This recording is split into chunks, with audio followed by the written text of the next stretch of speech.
All right, so we're in for a treat today. We're going to be doing something very different than we normally do. Rather than playing the last spell per se, we will be playing the last spell a bit. We're going to be doing a bit of coding, which means that I need to get a variety of things up here. I'm wondering why my code snippet is not capturing right now.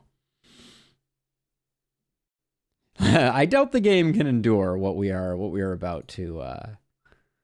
But why are you not capturing? There we go. All right. So we got some code. We'll be tinkering around with that a bit as we go through things, and then the other thing that we need to get going is the game itself, and then we'll talk a bit through the various tools, etc., that we're going to be using for this process. But hopefully, there we go. This is what we're going to be utilizing here. So we have a shrunk down version of the last spell at 1600 by 1200, and this window doesn't have chat yet. Hold on a second. That's something we're going to have to add. Please hold.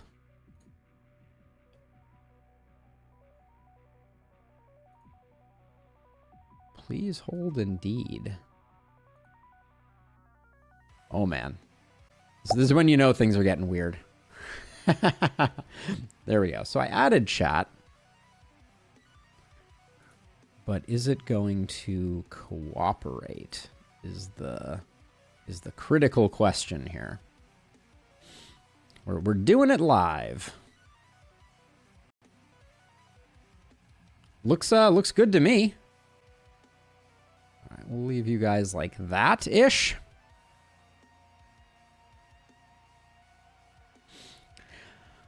So Illustrious, what device are you using? Because I think you often watch on mobile, and I don't know that the code is ever going to be super mobile friendly, unfortunately. So right now I can try increasing font size a bit, but at some point it becomes just a little ridiculous. And we are going to be doing a playthrough of the last spell. So I'm struggling a bit with exactly how to make it work, but you know, like on a computer, which is where I primarily took a look at how I was operating things. Yeah, it's really, I think it's going to be hard. I think if we put the game in the lower right, the game would be like hilariously small. And I think the exciting thing more so for most people is going to be seeing the change skills operating. So we'll see. I will provide all of the files that we work on in the Discord. Yes, Kovacs. So I've been doing some testing. Yeah, there's too many things. Trust me. If you saw my desktop, you would you would probably have an absolute heart attack. So the first thing I want to do is I want to go through some of the tools that we're using to accomplish what we're accomplishing. And the first one I want to bring up is a tool that I've been using for a long time that is called Asset Studio. Unfortunately, this one does not have the ability for me to change font size in it. I don't believe. Yeah, so this one's going to be small. I apologize. That's kind of the nature of the beast. But I use Asset Studio a great deal, not for modding purposes. I use Asset Studio extensively for extracting sprites from the game. So if we come in here and we grab this, and we just, we'll pick like a big sprite, like Light Ray might be a good example. But you can see all of the sprites for everything that we encounter in the game are available here.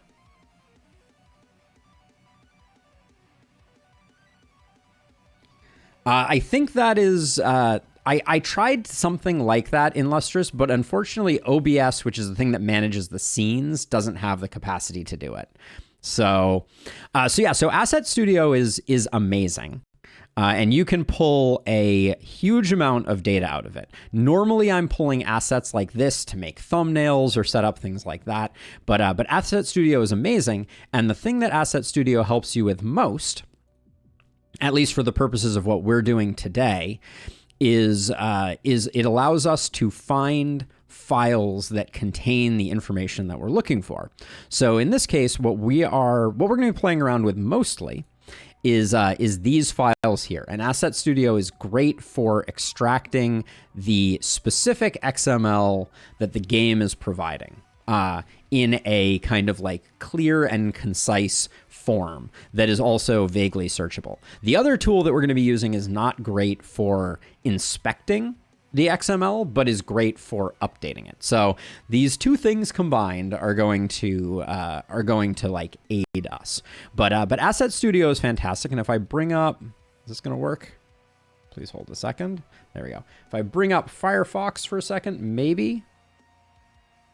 Switch to studio mode. It's forgotten all my windows. There we go.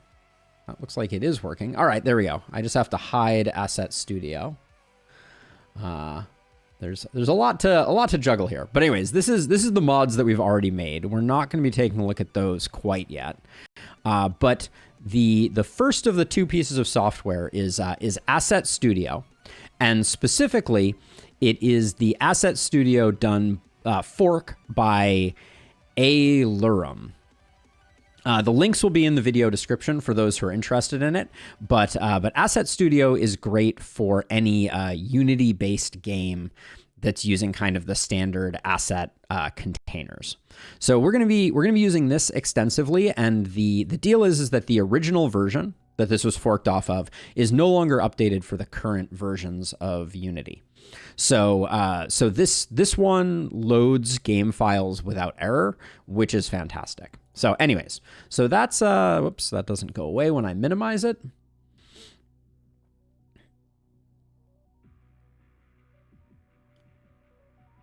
Kovacs, we're going to be modifying a lot of weapon behaviors. That's the plan. I've done a bit of modding already, and we're going to do a bit more. So then the second tool that I wanted to talk about here is the Unity Asset Bundle Extractor, also known as UABE.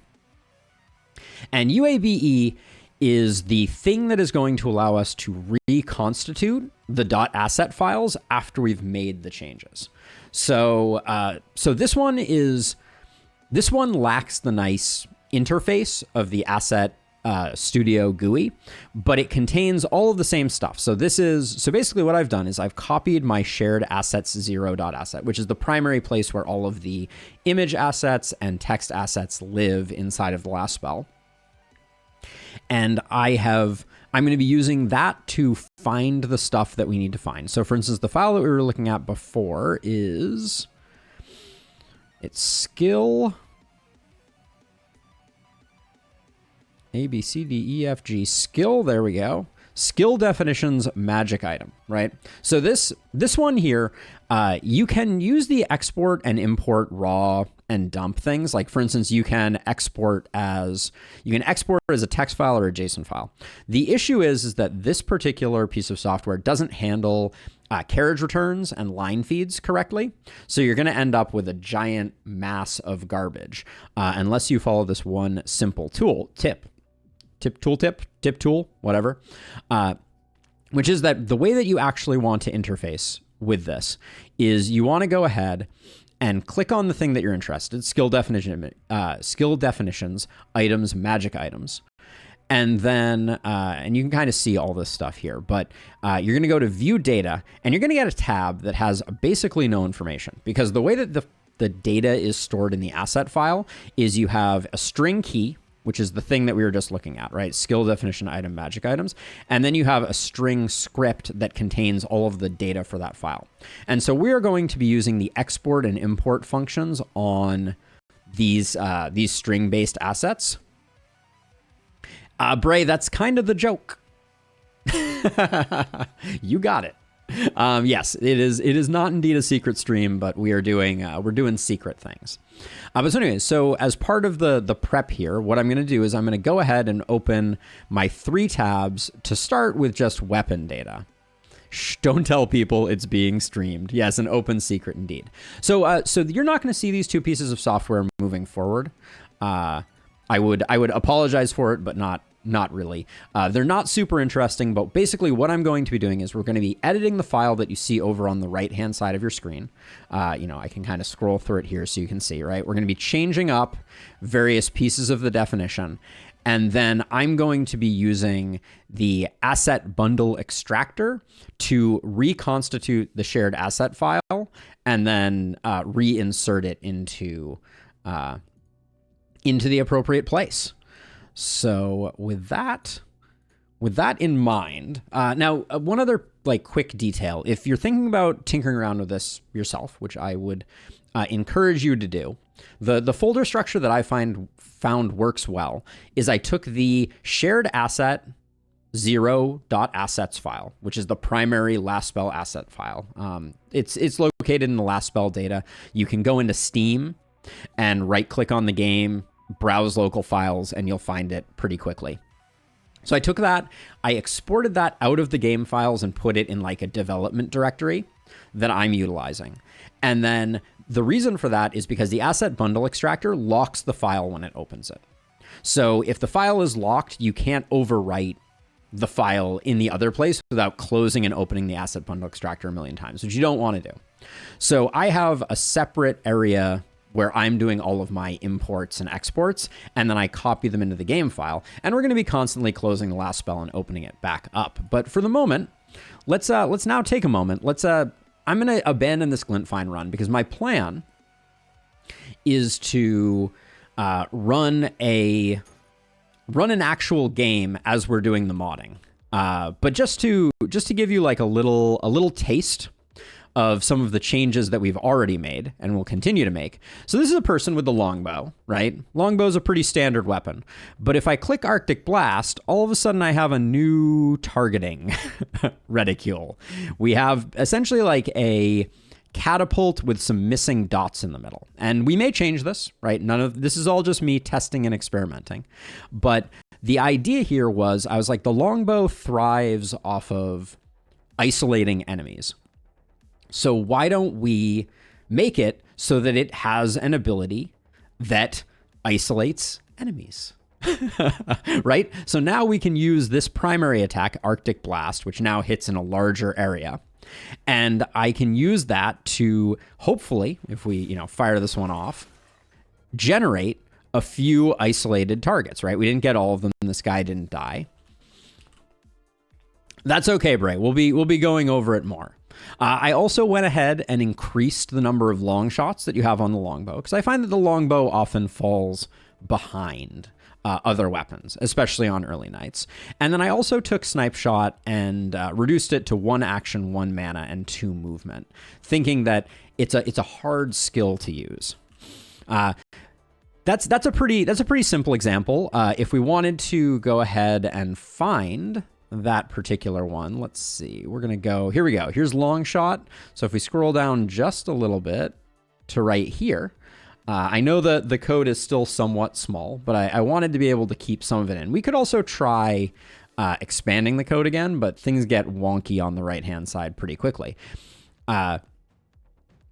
But this is Explosive Arrow, aka Arctic Blast, was it's the name that was changed in the future. But you can see we do area effect abilities by generating essentially a 2x2 grid in which we specify the shape.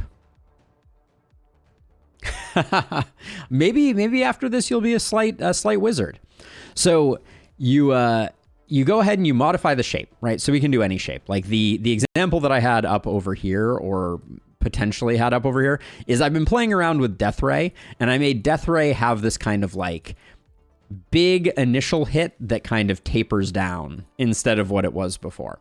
So, so we can do a lot of weird things with this, but the 2 things that you need to set when setting this up. Yeah, indeed, Alex, we are actively making a mod for the last spell. I want to do a balance overhaul mod, and I thought it would be fun to share it on stream. So we're going to be doing that while we work through a run.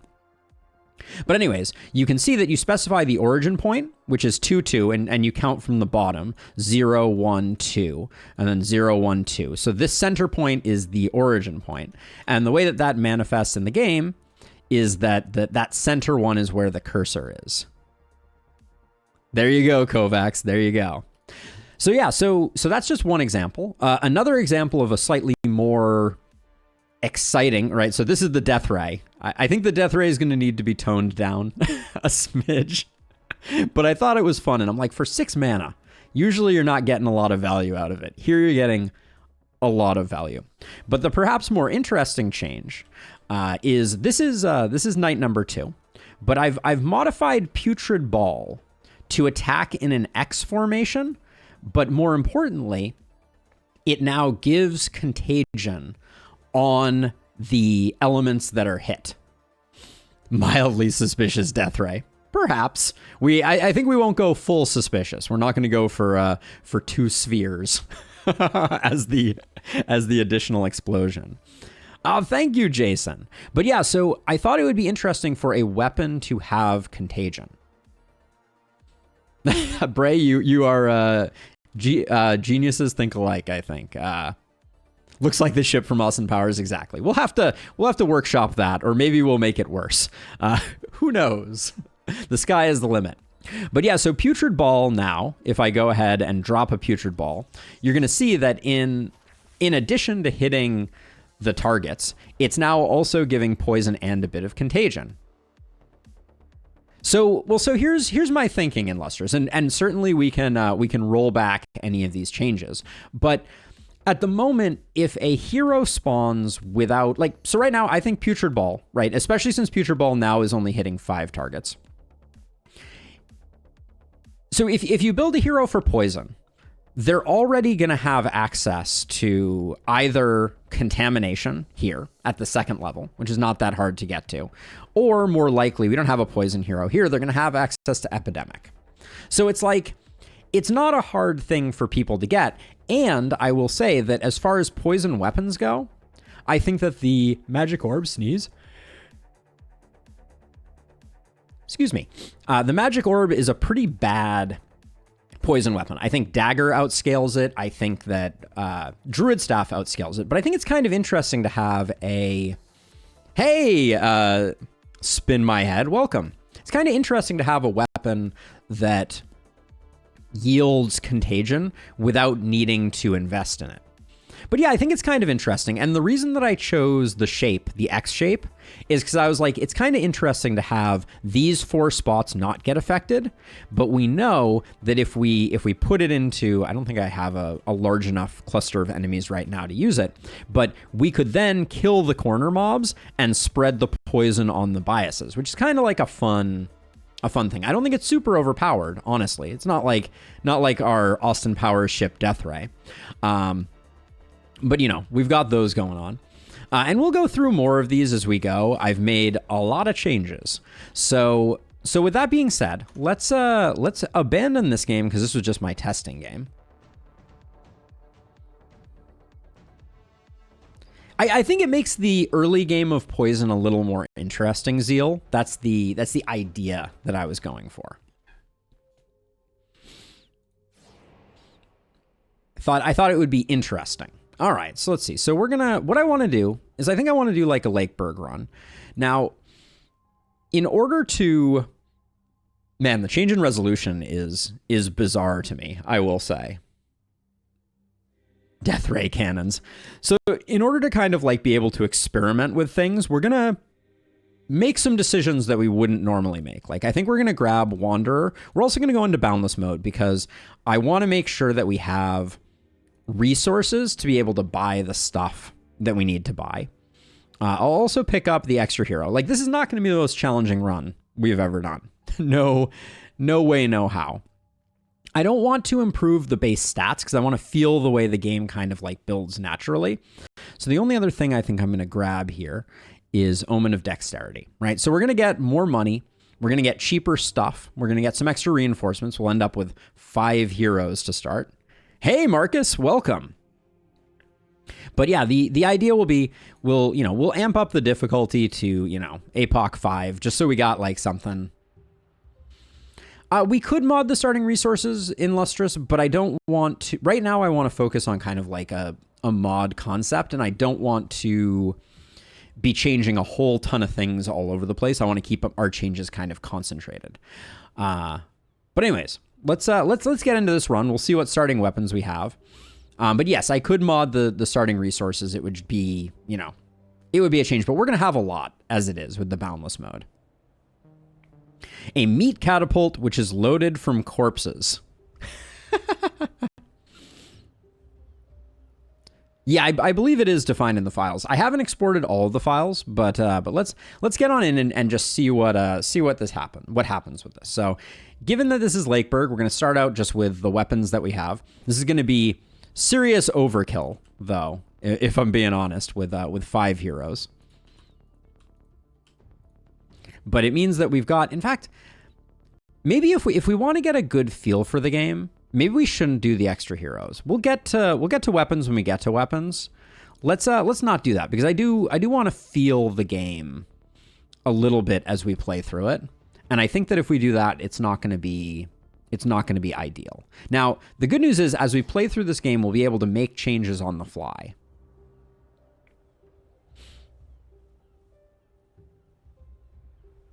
Yeah, the costs are located in a different part of the game. But yes, we could hypothetically. So I'm going to get rid of Wanderer and reinforcements. I want the extra resources, and in fact, I'll take some more extra resources to balance it out. Cheaper items in the shop is good. Extra gold, extra materials in gold, extra supplies. All right. So that'll give us a nice starting set of resources. Oh, amazing, Marcus. I'm so glad you decided to join us. You've caught an interesting stream, to say the least. We're developing a mod. We've been testing it out. I did a bit of an intro at the beginning if you're at all curious about how modding works in this game. But it looks like we're going to get ourselves a druid staff, an axe, and a pistol to start. There haven't been too many changes to these weapons. The axe has seen some changes, definitely.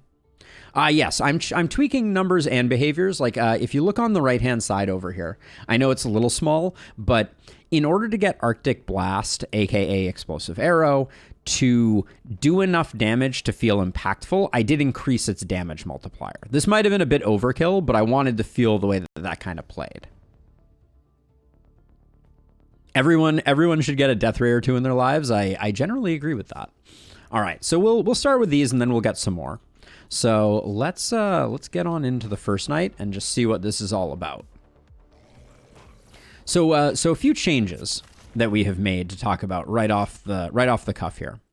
So first of all, and I think this is one of the more interesting changes that I've made.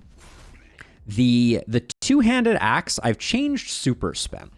So super spin used to be a big circle, and I wanted to keep that identity because I like it. But the way that I changed it, it is the first melee multi-hit ability.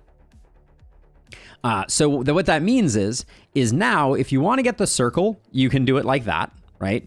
But you can also concentrate your energy a bit more if you want to. So you could do something like that, and then we fire it off. We do each of the segments like that. I think it is interesting because it will never get that strong because it's not range modifiable, right? So you will never be able to hit more than the enemies you would have hit with a super spin, but you will be able to do a bit more. Now, the other thing is I wanted swing to feel a bit more like an arcing blow. So what I did with this for the time being, and these are all things we can tweak, of course, is I made it even more inaccurate. So now it is a 2x multiplier on the enemy's dodge, basically. But I made it so that rather than being a straight across line, it now juts back. And if you're like really in the thick of things, that means that you'll get an additional 2 enemies out of it, right? So like here we could use it, but we'd have to walk all the way to the edge and then we'd be able to get it. And you can't actually attack out to the edge. So I thought those were some interesting changes. The pistol I regard as pretty much a well-designed skill, but I did switch Grape Shot Blast to be armor piercing rather than no dodge. I think no dodge feels very unimpactful from an armor perspective, from like an enemy perspective. Like I don't think no dodge is doing much for us. So I decided to kind of leave it that way. And then over here on the Druid Staff, bees has remained the same. Acid Spray. Please add a chance for a double attack for swings. That's a really cool idea, Alex. I'm not entirely... We can do some experimentation. I have one idea for how we might be able to do it. We're a little limited on the changes we can make, and I'm not sure we can do percentage changes. Because there's another skill, Lightning Bolt, that I've wanted to add some randomness to beyond the propagation randomness, but I haven't been able to. So the only change we made over here is I added a minus block to Acid Spray, because I've always felt like Acid Spray was a little on the weak side. So now it reduces block, dodge, and armor. I don't think we'll be using that too terribly frequently. Oh yeah, absolutely. That seems like it is very likely to happen. All right, so that's the 3 weapons that we're rocking now. So we're just gonna do our darndest to clean things up here. I think I will do a little bit of corpse stratting, because I think we have the power. But yeah, I wanted to experiment with some more interesting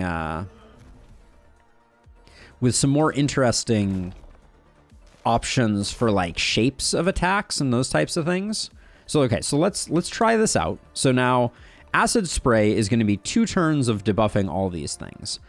So this should make these enemies very squishy moving forward.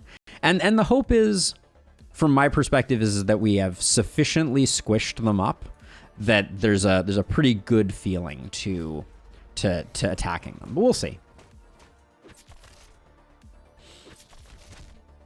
So yeah, so now the axe really likes to get into the thick of things, right? So I'm gonna like jump here, and then we're gonna get some really big attacks here that we normally wouldn't have gotten, right? But it's a little tricky, I will admit. Like it's a little tricky to get maximum value out of the axe now, which I sort of like. I think that's a good identity for the axe. Spray our acid all over them.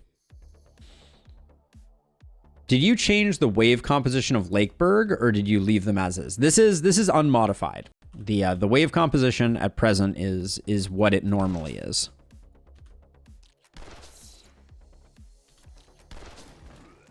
Yeah, I have not modified the wave comp.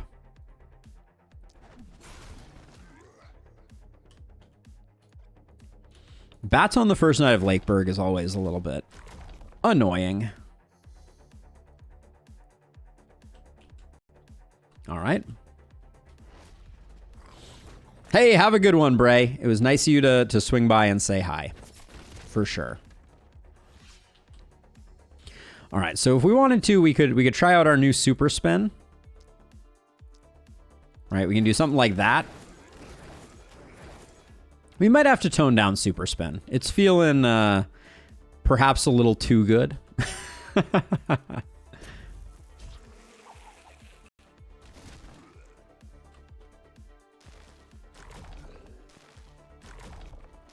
But like, I think this pattern here is sort of what we're looking for. See, this is like the ideal structure for the swing, which I think the swing has been nerfed a little bit. Trinket which grants acid blood. We may modify some perks. We may modify some perks for sure. Let's see, I think. Oops, didn't mean to kill that dude, but we'll We'll kill a few more, and then we'll let the conga line of zombies continue on in.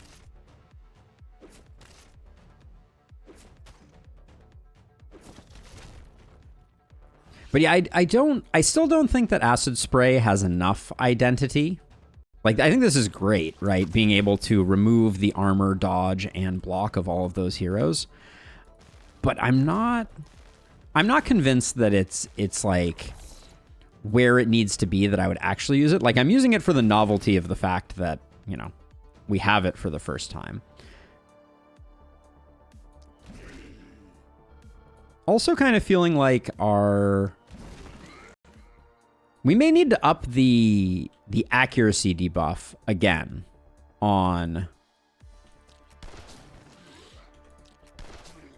the axe. It's feeling a little...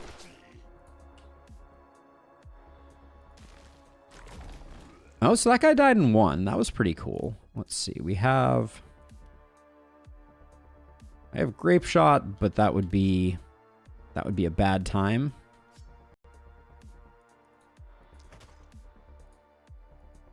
All right, we'll just do that. Super spin now hits diagonal squares twice if you cast it in all four directions. Exactly, Marcus. Which I think is kind of a fun... I think that's kind of a fun dynamic to be able to work with, right? You're getting a little extra damage out of the powers that be. You know, like I think there's something kind of interesting about the idea that you're getting a little extra value and you have a little more control, but you can still do kind of like the dramatic super spin, you know, that is the hallmark. That's from friendly fire. All right, so if we move over one, I think we get... I think the axe also is going to struggle a bit now with the potential of friendly fire issues. But yeah, I'm definitely feeling like the inaccuracy percentage needs to go up. Night 1 axe right now is feeling too good. But that's why we're playing through this. We'll make some tweaks after this night.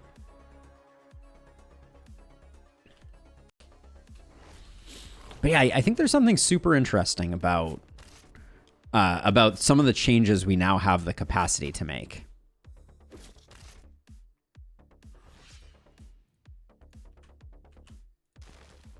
And I'm also super glad we didn't. Super glad we didn't. So let's see. We got a bunch of armored dudes here. What happens if we grape shot blast them now? So it looks like it's a guaranteed kill, which I don't think is innately bad. And it's not a kill on the claws, which I feel like that's good. That's good balance, right? I like the idea that grape shot blast is strong on those specific enemies. Can you check how much inaccuracy you have on the axe, like the actual percentage to hit? Yeah, let's take a look. So these guys, so we had nobody. Okay, so I think the reason that the axe has been feeling so good is we didn't have any dodgers for the inaccuracy to multiply, right? So inaccuracy doesn't reduce chance to hit. Well, it does say minus 20% accuracy, but I think it's still 100% hit because they have no dodge chance. Yeah, so yeah, I don't love the two-handed axe either, which is why I wanted to change it up a little bit, see what we could get out of it. Yeah, this up there was their accuracy, right, on the top, but to the left of swing, you see a dodge percent and a pierce resist and a pierce like a resistance percentage, and that would normally increase. But it only increases if they have dodge. So they need to have dodge for us to be able to get that. So yeah, so we'll see once we get some dodgers. We'll see how punishing 2x is.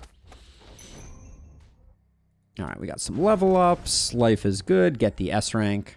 All right, so now we need to start talking about things, and let's get the shop open so we can like look at some of the other changes that we've made. So one of the changes that I am most excited about. So, okay, there's a few here that I want to do some science on. So the Tome of Secrets, I've changed Lightning Bolt to hit in a plus shape.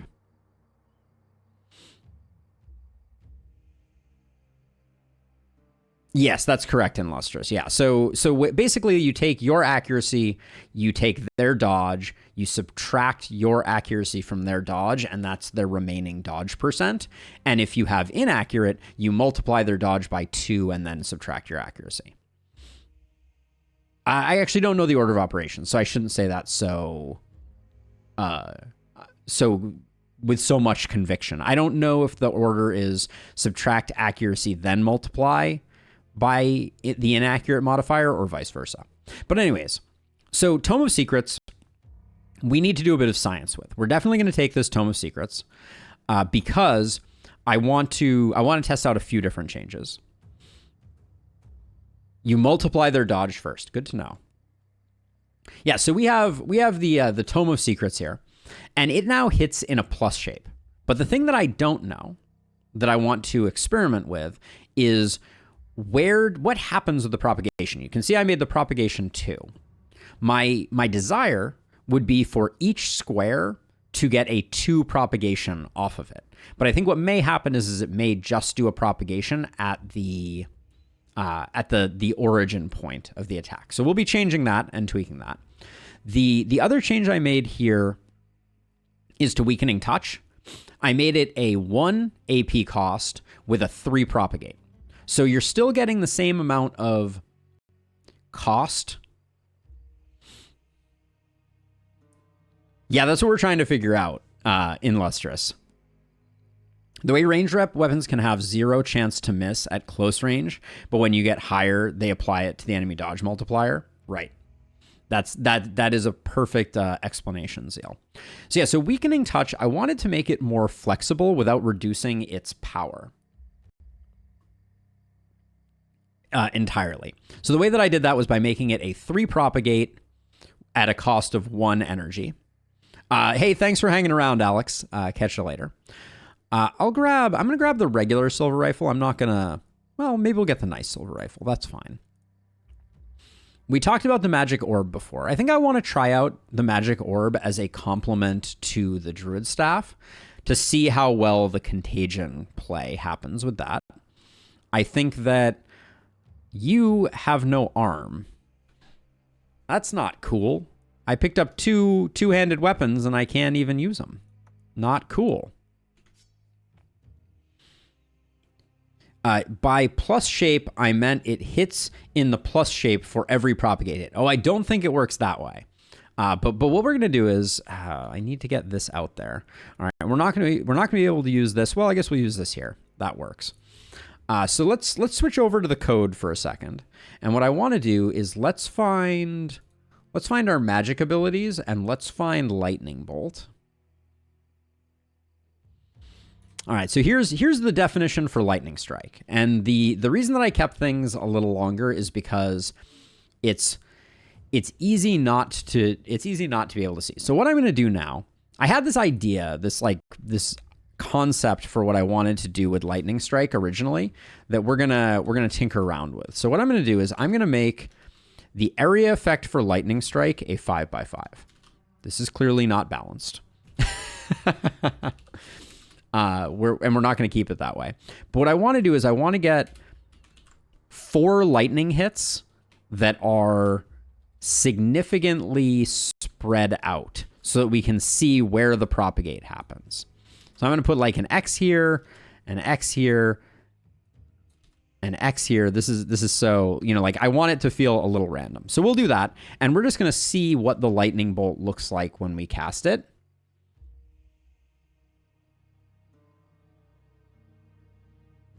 You keep coming back to the same code. Why not document changes with comment lines? I don't think I understand. Yes, origin will become 2/2. Sorry, Illustrious, I'm not entirely sure what you are suggesting. Like these changes seem quick enough that I'm not gonna I could go ahead and do like a you know, a comment for the old version of the area effect or something like that. But I don't know that we need to do that. But yeah, the origin will be at 2.2, which is not one of the places that we have one. I'm going to set the propagate at 2 still, so we can go ahead and do that. Give this a save, and then I'm going over into Asset Bundle. I'm going to our magic items. I am importing data from file. I'm going into our mod, grabbing the magic weapons one, doing that. And then I am applying and saving all. Saving that there. Replace it. Now we're gonna have to exit. Unfortunately, with no modding support, I have no dev console, so we're gonna have to close and reopen the last spell from time to time. So I made a little gentleman with a hard hat to keep you all company. I hope it works like a charm. This file is opened by Asset Studio. Oh, I opened it there. All right, gotta close that down then. There we go. Like, you can comment out the old code, write your changed code. If you ever want to go back, you can delete your code. Yeah, so I'm doing something like that. You can't see it in Lustrous, so it may be not helpful. But the way that I actually go about this, you sure want to make this change? Yes. All right, there we go. Let me bring up. I wonder, can I bring up the entire? Let's see if I can. That's not going to work well. So the way that I should show this though. Let's see. Let me create a new window capture. There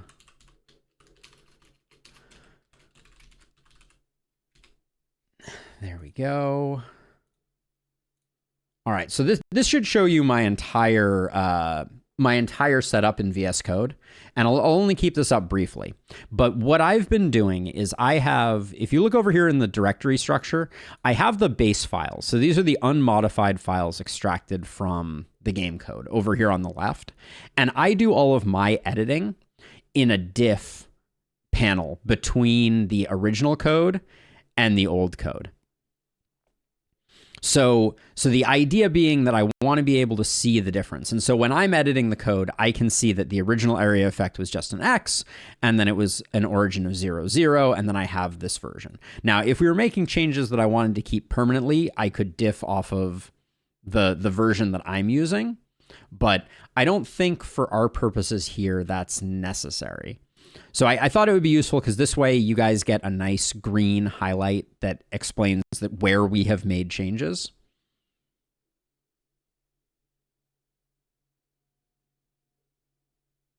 No, you're good in Lustrous.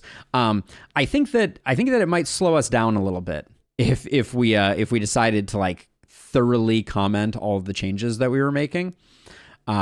But if there's anything particularly useful, I'll make sure to do it. But let's get the game back up. I have re-imported the asset bundle, so that means that Lightning should now have a new and weird thing. We can head back into this. Ranged attacks that don't hit their origin square are very interesting, actually. I wonder if there's a way to force attacks to be targeted on enemies. It's an interesting question. So let's. One of our heroes now has a book. Let's see if...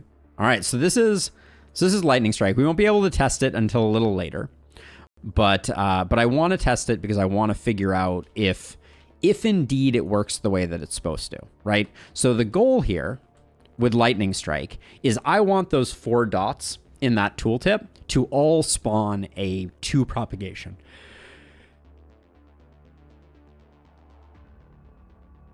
Excuse me. Oh, that sneeze was much needed. So we'll see if that happens.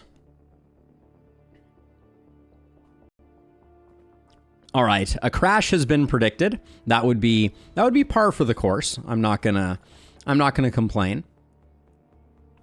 Let's see. Let's get a bit of skill range on that. I'm not going to be too precious about level ups here. I think we're going to be okay.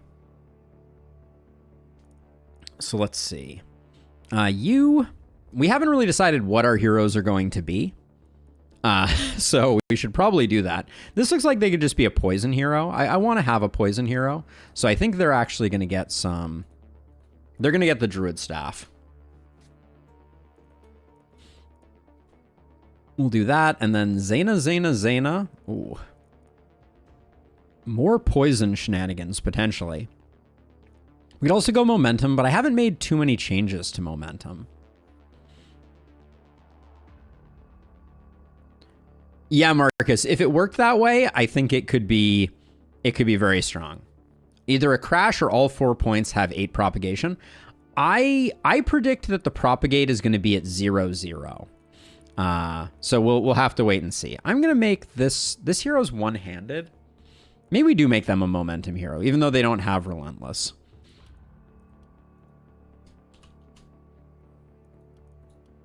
You bet $5. Woo. Big spender. Have to share your PayPal in we could do multi-hit. I haven't changed a lot of that.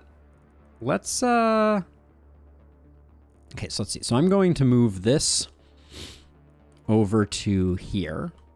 Put the axe over here. Let's make this hero. I'm gonna say let's make this hero propagate. There we go. Because I'm trying. What are the